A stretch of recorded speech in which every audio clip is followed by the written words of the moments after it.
আমার পাশে যে মহিলারা দেখতেছেন ওনাকে গতকালকে ওনার বাড়ির আশেপাশে লোকেরা মানে কেডা দুই তিনজন মিলে সে প্রচণ্ড হারে মারধর করছে। অ্যাকচুয়ালি ওর স্বামী মারা গেছে আজ থেকে 2-3 বছর আগে, একটা রোগে আক্রান্ত এসে মারা গেছে। বর্তমানে ওনার একটা সন্তান আছে, মিরকুগুরের মতন রুগীও, হ্যাঁ নিজেও একটা রুগী, খুব অসহায়, মাও নাই, বাবা আছে, বাবা দ্বিতীয় বিয়ে করে এসে দ্বিতীয় সংসার নিয়ে আসে ব্যস্ত। তাই ওনার উপরে প্রায়ই নির্যাতন করা হয়। এর আগেও আমি অনেকবার গেছি বা অনেকবার কথা কইছি, কথা কওয়ার পরও অনেকবার আমার পক্ষ থেকে যতটুকু সম্ভব হয় আমি সাহায্য সহযোগিতা করার চেষ্টা করি। অনেকেই যতটুকু সম্ভব হয় বা অনেকে সহযোগিতা করে, কেউ চাল, কেউ বা ডাল, যার যেটা সম্ভব এটাই করে। কিন্তু এমন অসহায় যারা আছে, হ্যাঁ মানসিকভাবেও একদম পুরাই সুস্থ তেমনও না, কারণ খুব ছোটোকাল, হ্যাঁ যখন বাচ্চা আসলো তৎকালীন সময়ে ওর মা হারাইছে। কিন্তু বর্তমানে হের উপরে মানে চরম নির্যাতন করতেছে। আপনারা দেখছেন যে কিছুদিন আগে অমরপুরতে একটা ছেলেরা নিয়ে আসে আইনেশিরা, ওই পরিবারের মানুষগুলোই একটা অমরপুরতে একটা ছেলেরা আইনেশিরা তুল্লা আইনেশিরা কিডন্যাপ করে আইসে হ্যারে বিভিন্নভাবে আক্রমণ করছে, মারছে পিটছে, আরও অনেক কিছু শুনছি। আপনার আরেকটাও আমি ভিডিও দেখছিলাম বা খবরের মাধ্যমে আপনারা জানছেন আমাদের অমরপুরের ঘটনা, অমরপুর থালছড়ার ঘটনা। ওই পরিবারের মানুষগুলোই এভাবে কিছুদিন পর এক একটা কিছুদিন পর আক্রমণ চালায় মানুষের উপরে। আর এই বক্তব্য কী হয়েছে, কীটা হয়েছে গতকালকে, কীটা হয়েছে ঘটনা, কীটা হয়েছে?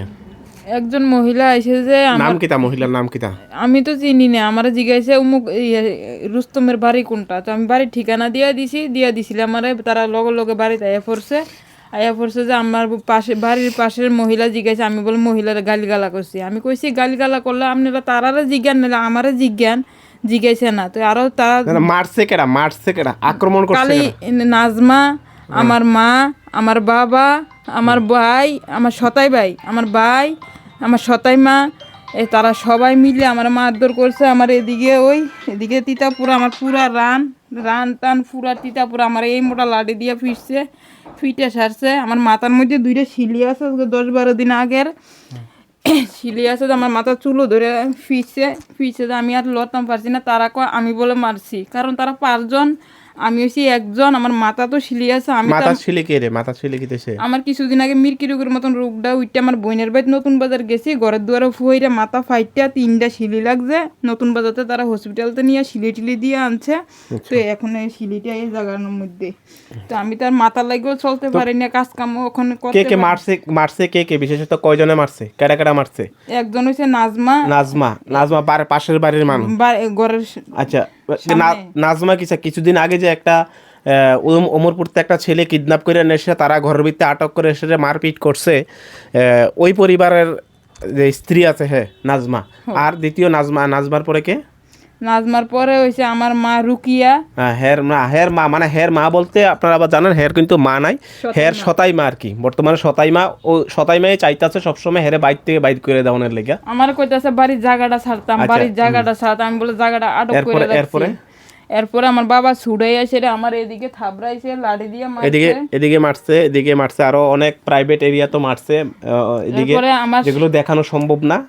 এরপরে আমার ভাইও গালিগালা করছে, সতাই ভাই। এরপর আমি কইছি তার কাছে 10,000 টাকা পামু, আমি কইছি টাকাটা দিয়া দে কইছে। এদিকে লাঠি দিয়া ভারী দিছে। মানে ওর ভাই যে সতাই ভাই ওর থেকে টাকা নিছে, টাকা ধার নেওয়ার পরে যে টাকা দেওয়ার কথা কইছে, মানে আমার টাকা আমারে দে, কারণ একদম অসহায় মানুষের কাছে হের স্বামী যখন স্বামী মারা গেছে কয় বছর হয়েছে?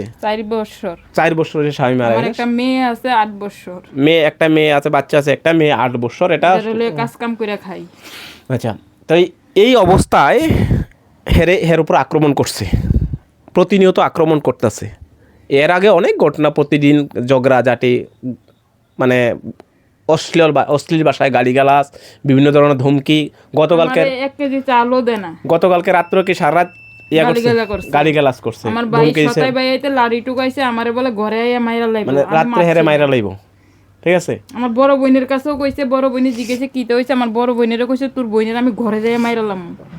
আমার বইনে এখন কাকারে জানাইছে মাইরা লাইব, কইছে যে আমিও কিচ্ছু কইছি না, মারছি না, কারণ মাতলে নি আমার মাইরা টেরালা, আমি আর কিচ্ছু কইছি না।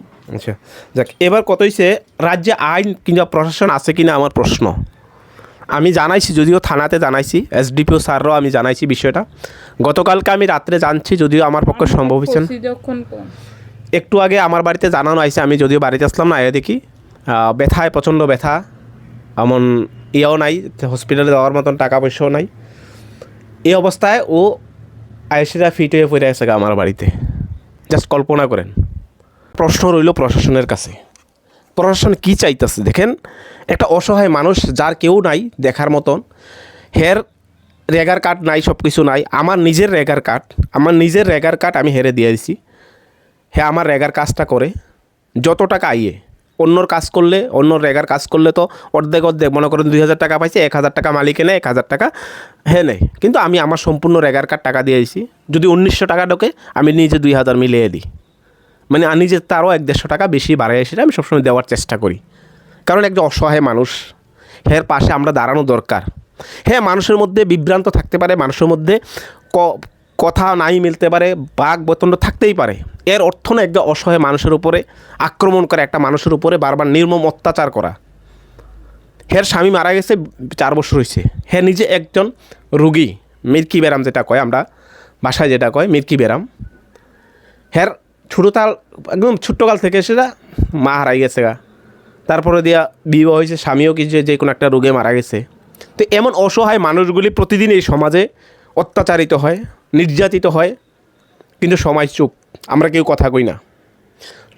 আমার প্রশাসনের কাছে, মাননীয় এসডিএমের কাছে, ডিএম স্যারের কাছে, এসপির কাছে, আমি সবাইয়ের কাছে, এবং মাননীয় বিধায়কের কাছে, আমাদের 42 অমরপুরের বিধায়ক, 41 অম্পির বিধায়ক, ইভেন সমস্ত যারা সুস্থ নাগরিক, যার সুনাগরিক আছে, তাদের কাছে আমার বিনীত অনুরোধ, ওনাকে জাস্টিস দেওয়া দরকার, ওর পাশে দাঁড়ানো দরকার।